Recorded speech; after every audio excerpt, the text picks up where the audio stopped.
The best compliment all of you. This is Raju from Bihar. आजकल लोगों के मन में एक गलत धारणा बनती जा रही है। आजकल सच्चाई और अच्छाई का जमाना ही नहीं है, इसलिए अच्छाई और सच्चाई के मार्ग पर चलने में कोई लाभ ही नहीं है, बल्कि नुकसान ही है। हमने तो कई लोगों को यह भी कहते सुना है कि हम तो हमेशा धर्म के मार्ग पर चलते हैं, सच्चाई के मार्ग पर चलते हैं, हम कभी किसी का बुरा नहीं सोचते, फिर भी हमें केवल दुख ही मिलता है। और जो लोग अधर्मी और पापी हैं वे सुखी और खुशहाल जीवन व्यतीत कर रहे हैं। परंतु जरा सोचिए, अगर सभी लोग ऐसे सोचने लगे तो समस्त संसार में अधर्म का अंधकार फैल जाएगा ना, चारों तरफ अंधेरा ही अंधेरा मिलेगा। इसलिए अगर आप भी ऐसा सोचते हैं तो आप बहुत बड़ी गलतफहमी के शिकार हैं। इस वीडियो में मैं आपको कुछ उदाहरण दे रहा हूं जिससे आप हद तक अपने गलतफहमियों से दूर हो सकते हैं। पहले आपको सुख और दुख की परिभाषा अपने भाषा में समझा दो। समझिए, देखिए, सबसे पहले तो आपको सुख और दुख की देखने की नजरिया बदलना पड़ेगा, क्योंकि सुख और दुख आपके नजरिया पर निर्भर करता है।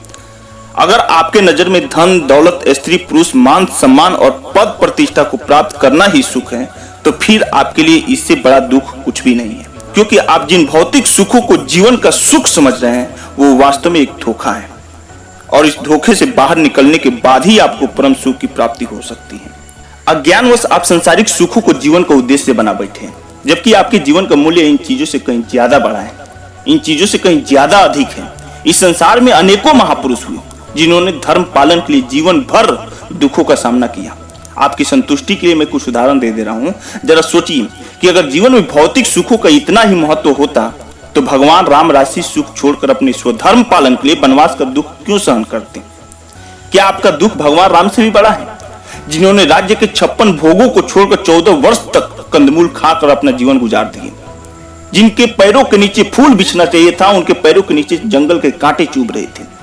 क्या आपका दुख भगवान कृष्ण से भी बड़ा है, जिनका जन्म ही जेल में हुआ था, जिनको बचपन से बार बार मारने की प्रयास किया गया और जिन्हें कर्तव्य पालन के लिए अपने प्यारी सी प्रेमिका को भी खोना पड़ा?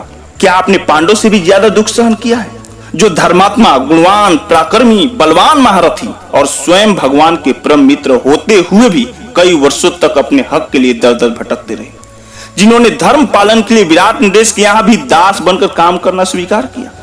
क्या आप सुदामा से भी ज्यादा निर्धन, निर्बल, दुखी और असहाय हैं, जो दाने दाने के लिए तरस गए थे लेकिन अधर्म का मार्ग नहीं अपनाया?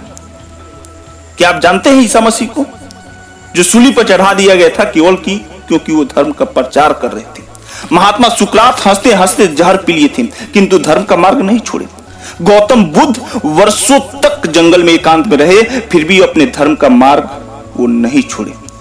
जो धर्म है वो धर्म पर चले लोग।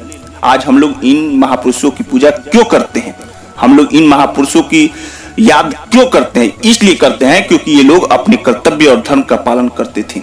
इन लोगों ने राशि सुख सुविधाओं को त्याग कर मानवता के सेवा में पूरा जीवन व्यतीत कर दिया। अगर इन्होंने भी हमारी ही तरह भौतिक सुख सुविधाओं का महत्व दिया होता ना, तो आज हम लोग इनकी पूजा नहीं करते।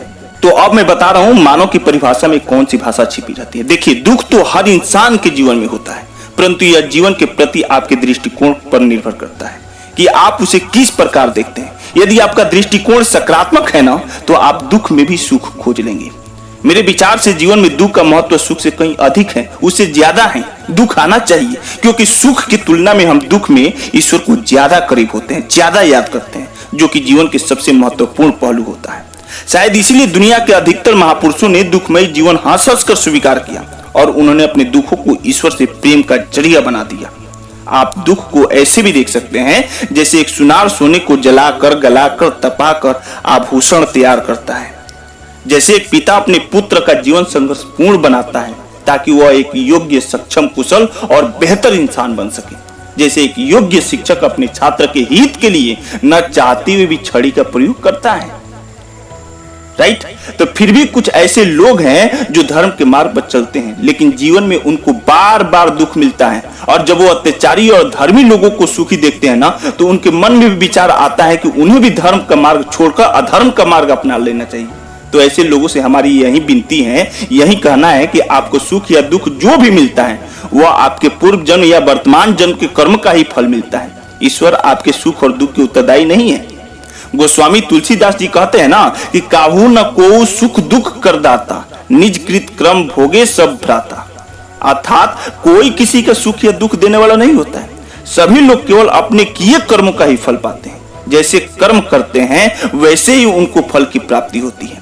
कहते हैं ना कि आप हालात के शिकार नहीं हैं, किसी न किसी तरह हालात के लिए आप ही जिम्मेदार हैं।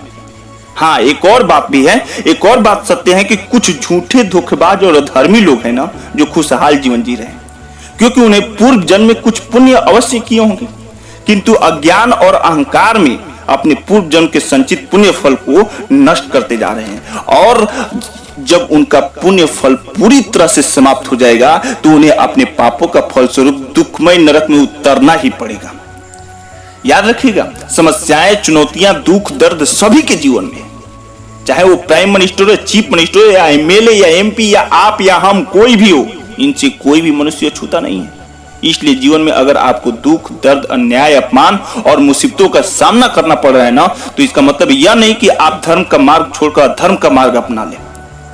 सच्चाई का, वास्तविकता का मार्ग छोड़कर आप झूठा के मार्ग पर चल चलें। सत्य का मार्ग छोड़कर आप असत्य के मार्ग पर चल पड़े। हमें जो उचित लगा हमने आपको बता दिया। अब अपनी बुद्धि, विवेक और अनुभव से आपको तय करना है कि आपके लिए क्या सही है और क्या गलत है। अब निर्णय आपके हाथ में है भाई, कि आप कैसा बनना चाहते हैं, राम के जैसा बनना चाहते हैं या रावण के जैसा बनना चाहते हैं। आप अपनी जिंदगी को अर्जित भी कर सकते हैं और विसर्जित भी कर सकते हैं। निर्णय आपके हाथ में है। Thank you, bye bye, take care.